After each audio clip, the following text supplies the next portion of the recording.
Саламатсыңар балдар. Кезектеги география сабагын окуп үйрөнүүнү баштайбыз. Силер мурунку сабакта дүйнөнүн саясий картасындагы ири мамлекеттер менен таанышкансыңар. Бүгүнкү сабагыбыздын темасы экологиялык маданияттуу адам. Сабактын жүрүшүндө экология илими, экологиялык аң сезим, айлана чөйрө жана адамдын ден соолугу экологиялык маданияттуулук менен таанышасыңар. Экология илимин 1866 жылы немец зоологу Эрнст Геккель биринчи жолу негиздеген. Экология илими ойкос үй, жашаган жери, логос илим деген маанини түшүндүрөт. Экология илими азыркы убакта абдан чоң глобалдык мүнөзгө ээ болууда. Анткени калктын өсүшү, техникалык прогресс жаратылыштын өзүнүн калыбына келүү мүмкүнчүлүгүнө абдан чоң кесепетин тийгизүүдө. Ошондуктан экология илими азыркы убакта абдан чоң глобалдык проблемага айлануу менен абдан көп тармактуу.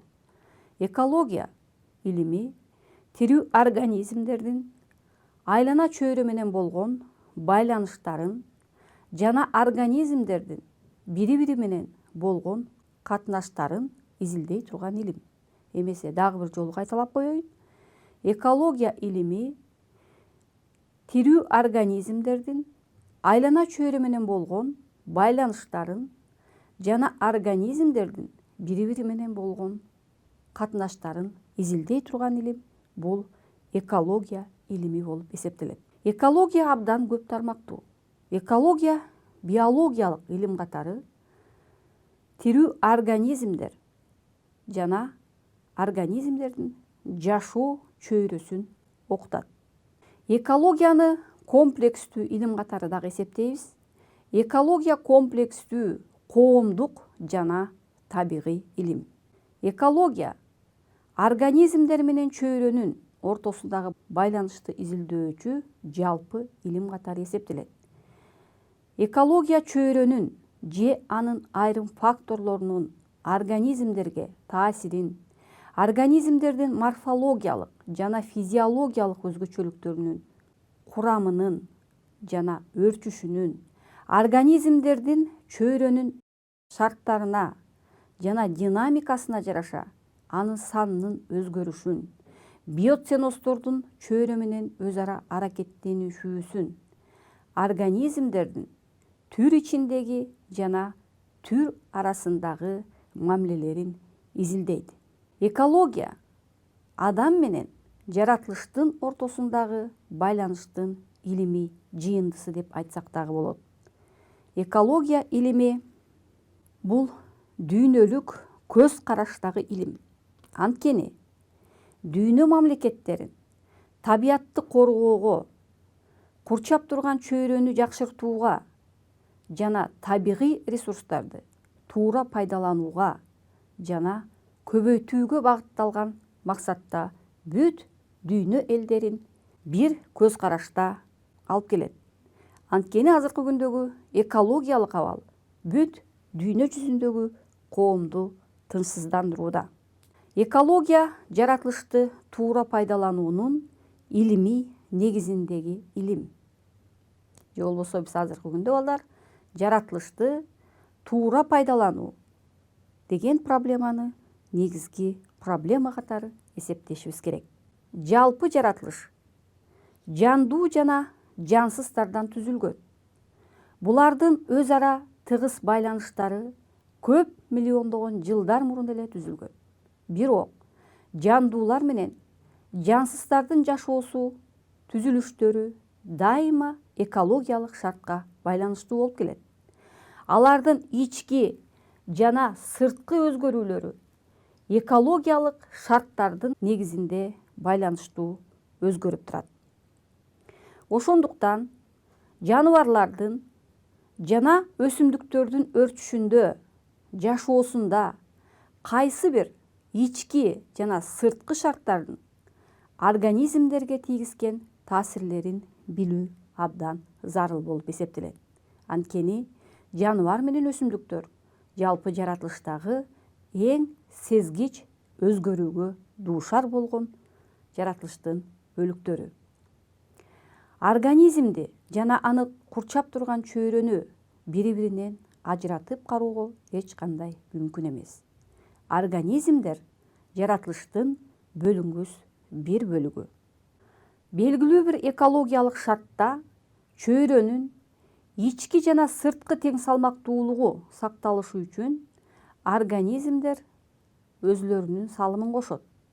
Ушуга байланыштуу организмдер менен чөйрөнүн ортосунда дайыма үзгүлтүксүз байланыштардын натыйжасында организмдер жансыз чөйрө менен айкалышып бир бүтүн нерсе катары жашайт.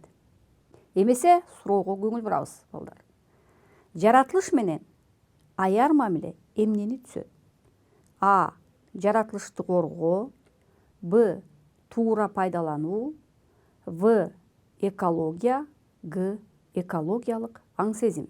Кана балдар, жаратылыш менен аяр мамилени эмне түзөт деп ойлойсуңар? А. Жаратылышты коргоо. Б. Туура пайдалануу. В. Экология. Г. Экологиялык аң сезим. Кана балдар, ойлонуп көрүп, суроого туура жооп бергенге аракет кылып көрөлү.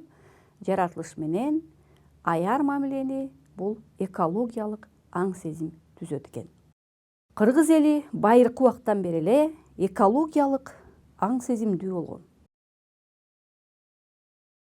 Экологиялык аң сезим коомдун жаратылыш менен тыгыз экендигин түшүнүү жөндөмдүүлүгү. Адам өзү жаратылыштын бир бөлүгү, же болбосо адам жаратылышсыз жашай албастыгын сезип турса дагы, жаратылышка тийгизген кесепеттери чоң глобалдык проблемаларды жаратып келет. 20-кылымдан баштап экологиялык проблема абдан курч алып келе жатат. Коомдун өнүгүшү менен жаратылышка болгон басым күн сайын, саат сайын, минут сайын өсүп жатат. Биз жашаган планетанын аркы келечеги чоң коркунучта. Себеби кандай гана тирүү организм болбосун, өсүмдүк же жаныбар адам баласы үчүн жана азыркы учурда жер бетинде экологиялык абалдын улам кыйындап бара жатышы чоң коркунуч туудурууда. Экологиялык булгануунун натыйжасында жуткан абанын жана тамак аштын жана ичкен суунун таза эместигинен адам баласы өзүнүн келечегине чоң коркунуч туудуруп келет.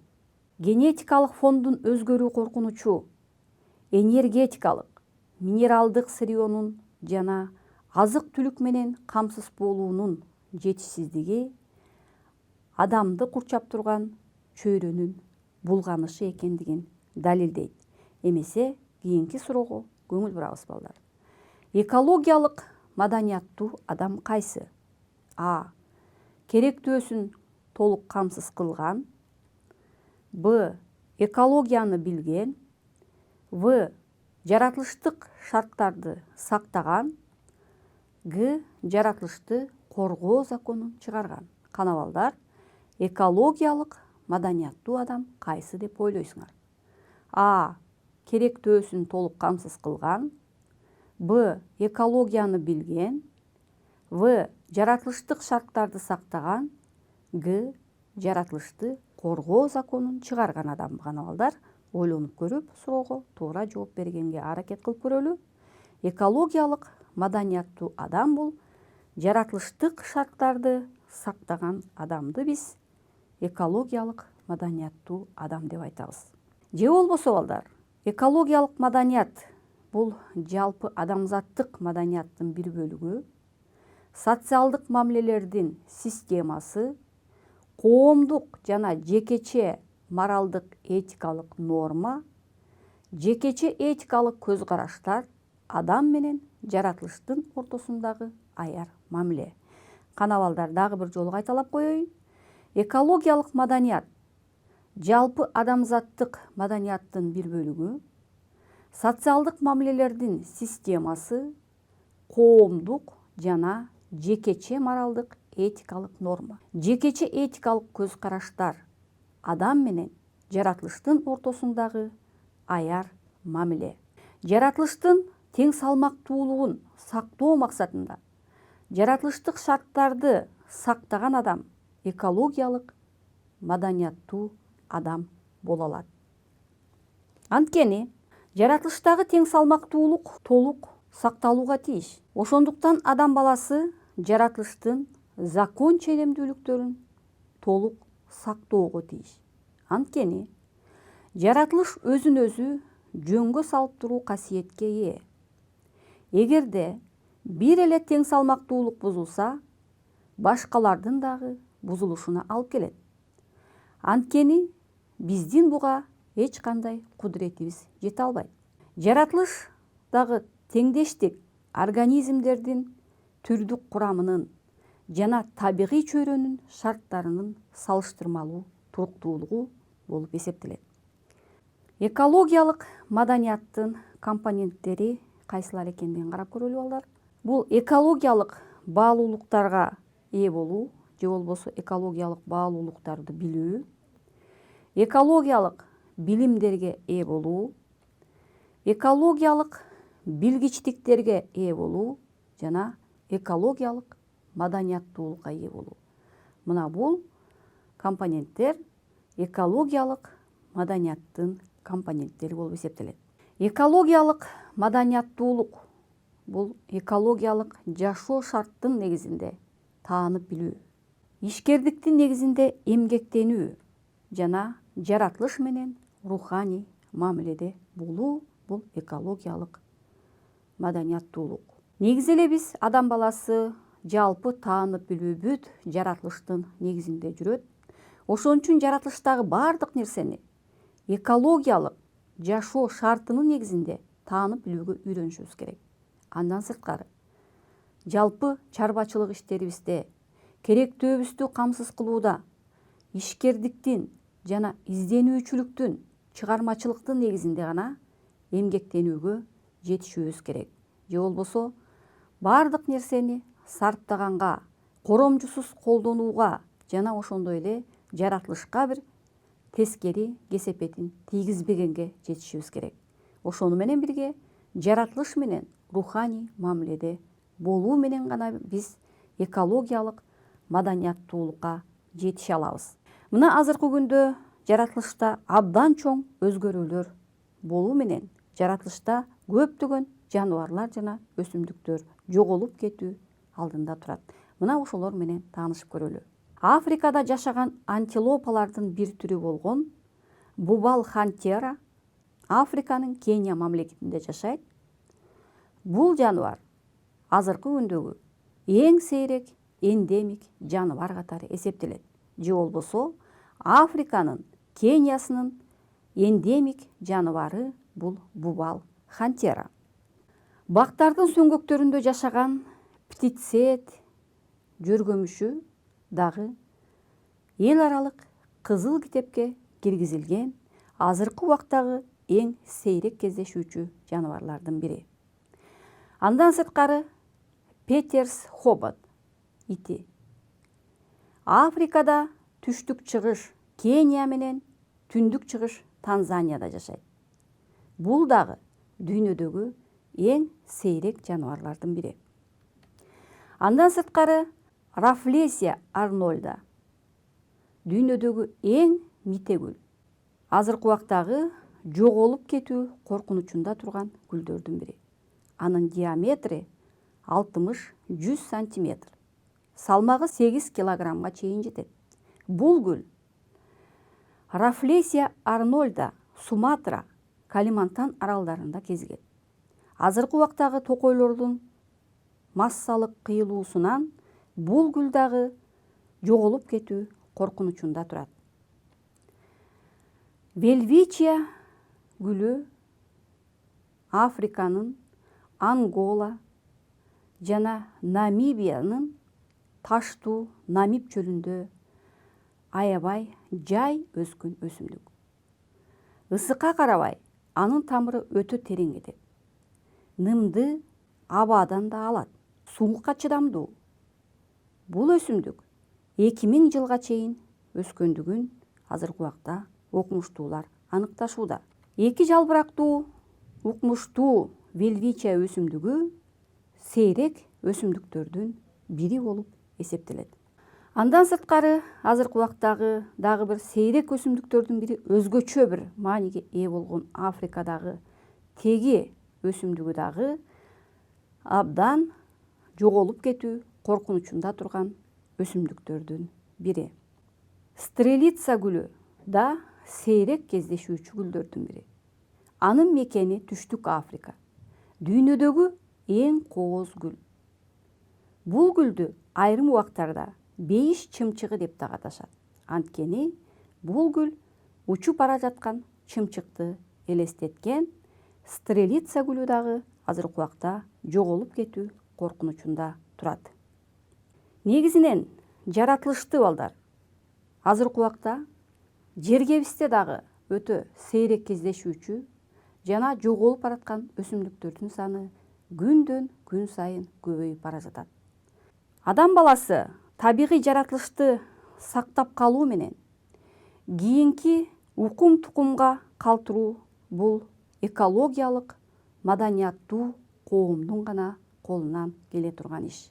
Мына ошого байланыштуу ар бирибиз жалпы жаратылышка аяр мамиле жасоо менен же болбосо жаратылыштын ар бир элементин сактап калууга жетишүү менен гана биз келечекте табигый жаратылышты сактап калууга жетише алабыз. Адам баласы жаратылыштын бир бөлүгү экендигин эч качан унутпоого тийиш. Жаратылыш менен аяр мамиледе болуу менен гана биз келечегибизди камсыз кыла алабыз. Бүгүнкү сабактан экология илими, экологиялык аң сезим, айлана чөйрө жана адамдын ден соолугу, экологиялык маданияттуулук менен тааныштык балдар. Азыркы убактарда негизинен жаратылышта сейрек кездешүүчү өсүмдүктөр жана жаныбарлардын саны абдан азаюуда. Жергебизде дагы абдан көп өсүмдүктөр жана жаныбарлар жок болуп кетүү коркунучунда турат. Адам баласы жаратылыш менен аяр мамиледе болуу менен гана жаратылышты сактап кала алат. Анткени адам баласы өзү жаратылыштын бир бөлүгү экендигин эч качан унутпашы керек. Адам баласы жаратылышты сактап калуу менен өзүнүн ден соолугун сактап калып, жана ошондой эле келечекти камсыз кыла ала тургандыгын эч качан унутпашыбыз керек.